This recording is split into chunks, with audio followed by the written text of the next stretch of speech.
Hi and welcome back to the Academy of Historical Fencing. I'm Nick Thomas, and today talking about the Sigi Forge, Katana and Wakizashi. Now, we are the Academy of Historical Fencing. That doesn't necessarily imply European, although anybody that watches this channel knows that we are focused on HEMA and, historical European martial arts. That said, many of us have interest in other forms of sword and swordsmanship, so there are people in the club that practice multiple different sword styles, and even if I, for example, generally don't, I have an interest in them. So done bits of kendo here and there, kind of find it interesting, kenjutsu and things like that as well. And there are, people with an interest in it. But for me, I like to compare these weapons to our European weapons for fun. It's not sort of one is better than the other or anything like that. It's an interesting clash because historically, when swords went up against one another, or actually any kind of weapon, it wasn't always that common for matched weapons to necessarily be fighting one another. And often you do have this culture clash of different countries, different weapons, different styles up against one another. And for me, that's kind of interesting. And, going back to gladiatorial times, people love this sort of, what happens if this weapon fights this weapon, or this style versus that style. It's entertaining, it's interesting, so why not? Anyway, over the years, we've done videos talking about katanas against European swords and also showing sparring clips of them in action.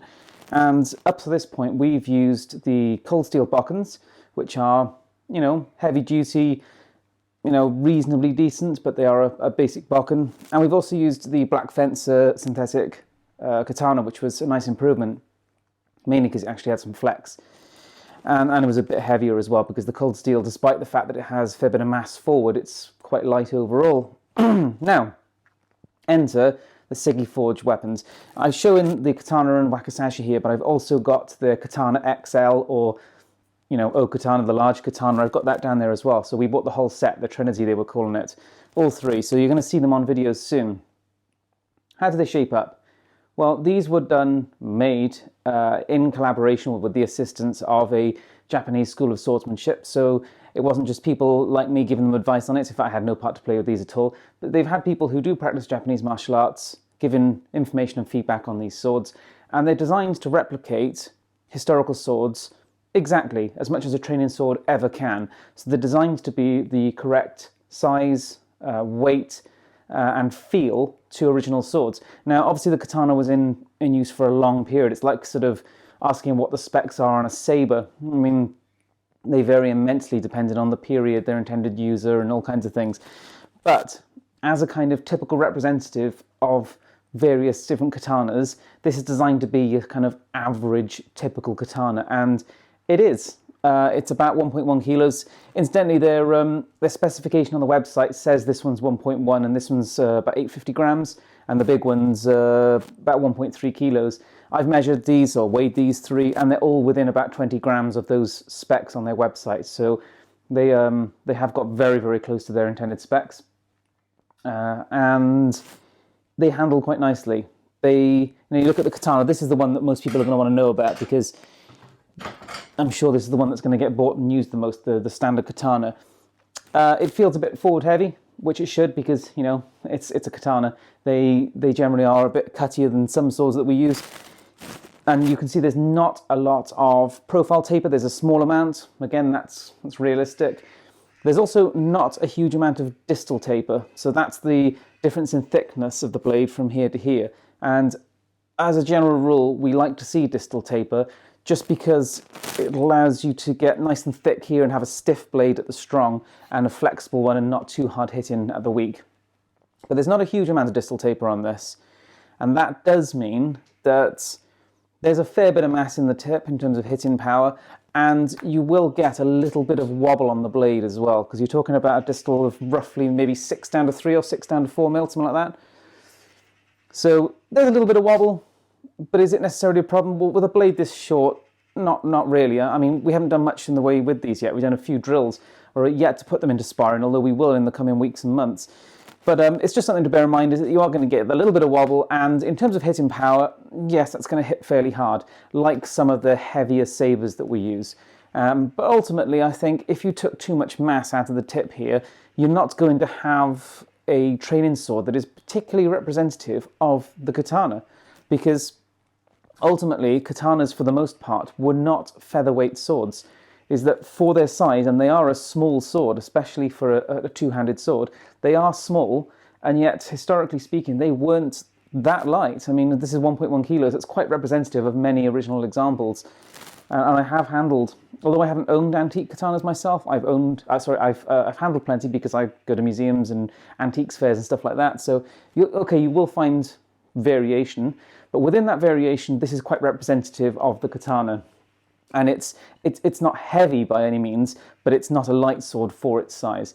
And that's something to bear in mind. So in terms of hitting power, you must treat this like a heavy, basically a heavy-duty longsword or a heavy saber. So bear that in mind with striking force. I don't think it's excessive. I think it's what it needs to be to realistically represent a katana. And right, what else? The guard, well, that is heavy duty. So I don't think you're going to have any worries about the guard there at all. Very, very thick steel, very strong. The construction, it's pinned like a European sword typically would be, unlike the pin construction that a traditional katana would be. Again, this is a training sword, so it's not intended to exactly look or be constructed like an original. It's designed to feel and act like one. So it's not a reenactment sword. It's not a display piece. This is a training sword, and that's quite interesting because, for the most part, Japanese sword practitioners haven't been using steel swords for sparring practices. And they do stuff with sharps, they do solo drills and stuff like that. But for the most part, Japanese swordsmanship is done with bokkens or shinai. And when it comes into actual partnered, especially sparring type activities.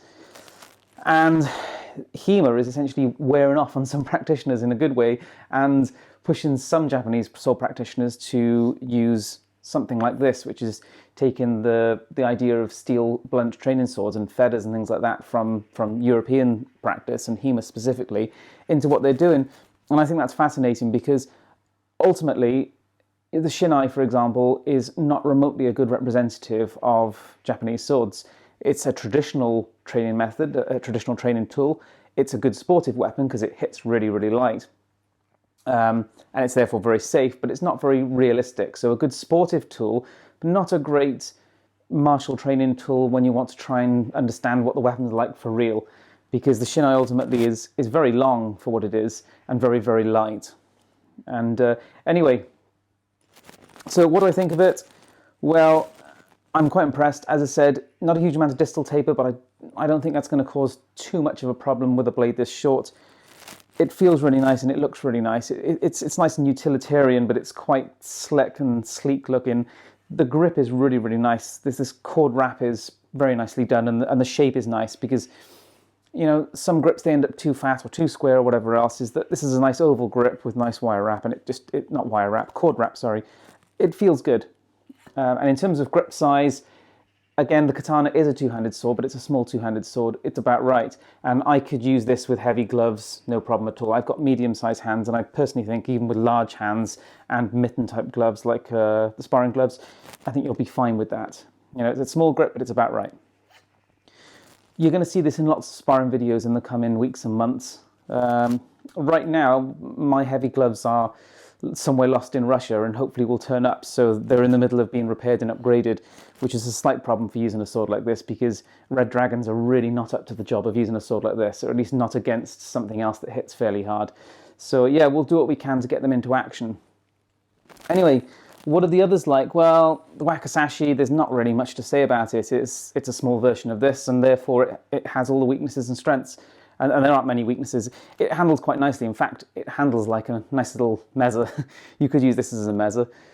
And nothing much to say about that one. It's what it needs to be. It's good.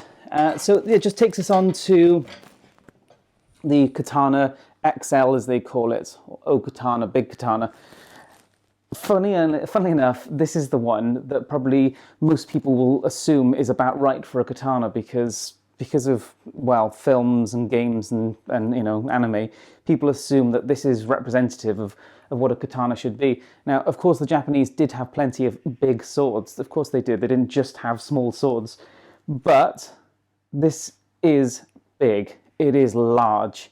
So the standard katana is about right for somebody of my height, or even a bit taller, realistically, or a good bit taller. You could say that's right for someone up to about 6 feet when you compare the scale of the swords to the users as it was used historically, because it's not just that people were smaller, or even Japanese people were smaller back then, it's that swords are scaled to the user, but they're not always used according to the same scale. It depends on the system and the intended use and what is felt to be correct for that use, that application. And ultimately, the katana is a very small sword for its type compared to European equivalents. So I think people might be inclined to just think of this as a standard katana, and it just isn't. It is really quite a large sword, which isn't to say people shouldn't buy it. If you are a particularly large person, or tall person I should say, or you would like to practice with larger sword styles, absolutely no problem with this at all. But yes, it is a big sword for a Japanese sword. And if I show it in comparison to the standard katana, it is a good bit longer on both blade and grip length, and it's 200 grams heavier. It handles just like a scaled up version of the katana, which is as it should be. Now, I mentioned about the wobbliness when you have a sword that has comparatively little distal taper, and I think you're going to notice it more with this one for the sheer reason that it's longer. I think you're going to see that effect a little bit more. That said, is it that much necessarily of a problem? Not necessarily. Let's not forget these swords. They're in the sort of about 270, 300 euro range. They're an affordable training sword. They're not a high-end replica. So you're not going to expect perfection from them. I think a little bit of wobble here and there from the big sword is not the end of the world. What else is there to talk about? The tips. So they have a flared tip, flared or spatulated, depending on what you want to call it. A bit like Black Fencer, it's flared, but it's very, very slightly flared. So some people would want to put an additional tip on that, depending on how much thrust work you're doing and whatever else. So do bear that in mind, is that it's flared, but it's a small flare. What else is there to say about them? Well, I don't think there's anything at all. All we've done with these so far is a few drills. We took them to the last training session that we had, and we did a few drills with them. The edges so far seem hard. I think they're going to be a resilient training sword from what I can see. And they look nice. They're just basically simple and elegant. And for me, it's what I would want out of Japanese training swords is they don't need to be complicated. They don't need to have all fancy details. We're just looking for, like a Fedra equivalent, really. It's a sword that, in hand and in the fight, feels and acts as accurately as it can to the real deal. And I think they do, especially when it comes to the one that I think is the most important, which is the standard katana. So anyway, that's the first look at the Sigi Forge Japanese sword range. And yeah, we're going to put these into action, put them to the test and have some fun with them. We will pitch them against every weapon you can think of, from longsword to rapier, saber, broadsword, spadroon, cutlass, small sword, everything we possibly can, because ultimately the katana was in use for many hundreds of years, and it was therefore contemporary to all of the European swords that we use at the AHF. So we will pitch it against all of those combinations, as well as things like the Katana and Wakizashi used paired, which is going to be quite fascinating. We've done that before with the polypropylene swords from Cold Steel, but we've never had the chance to do it with steel. So finally, with these steel training swords, we are going to be able to pair them up against all our European swords, and you're going to be getting a steel on steel where both swords are accurate representatives of the period original swords. So I think that's going to be really quite fascinating. So keep a lookout for the videos. I've got high hopes for these, and these are actually the first Sigi Forge swords that we've had. Mike has actually recently got a longsword from them, the XL, the biggest one that they sell, and we're going to put that to the test, and we'll see, because I actually like a few of their swords. I actually really want to buy their Meza, and potentially their the Licti, the Lectinau longsword. Even though I haven't been doing longsword, I'm kind of tempted to do a little bit more again. And anyway, I'll be kind of doing some with this, even though it's not longsword per se. It's, well, you could use it as a longsword. That's the Japanese sword range from Sigi Forge. We've been after something like this for years because, as I said, it allows us to do some much more realistic and interesting exhibition fights. So yeah, keep a lookout for the sparring clips, and I do hope you enjoyed these, and I hope you enjoyed the sparring when we put them on. Thanks for watching.